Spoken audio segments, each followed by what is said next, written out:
Well, thank you, Mr. Vice President, for joining us. We appreciate it. Thank you, Joe. Good to be with you. So I wanted to start out with last night. It's official.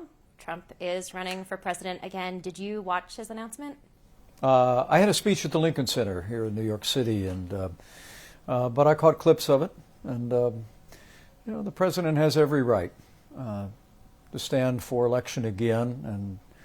But I really do believe, as I've traveled around this country over the last 2 years, that in the wake of the failed policies of the Biden administration, that the American people long to go back to the successful policies of the Trump-Pence administration, where we created 7 million good-paying jobs, secured our border, supported our military, and had conservatives on our courts. But Jill, I have a genuine sense that the American people are looking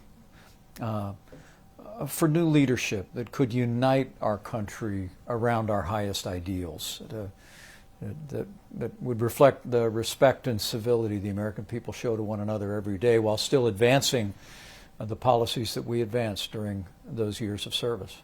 You write in your book about Trump's reckless words, and you say that he endangered your family who were with you at the Capitol that day and everyone who was at the Capitol that day. And so my question is, what should be the consequences for those actions? Well, I believe everyone that rioted at the Capitol needs to be held to the strictest account of the law. I said it that day, and it continues to be my position.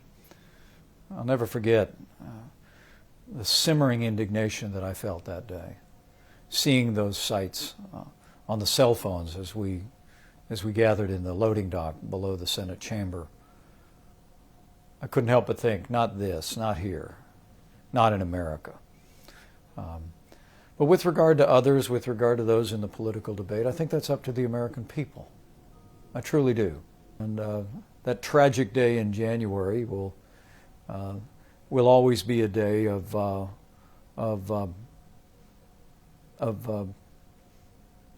great sadness for me. Sadness about what had happened to our relationship, the bad advice the president was accepting from a group of lawyers that, as I write in my book, should never have been allowed on the White House grounds, let alone in the Oval Office. And I do believe that when I saw that tweet come across that criticized me directly at a time that a riot was raging in the Capitol hallways, that the president's words were reckless, and they endangered my family and everyone at the Capitol building. But quite frankly, Jill, I didn't have time for it. And the president had decided to be a part of the problem. I was determined to be a part of the solution. Do you believe then that he is fit to be president again?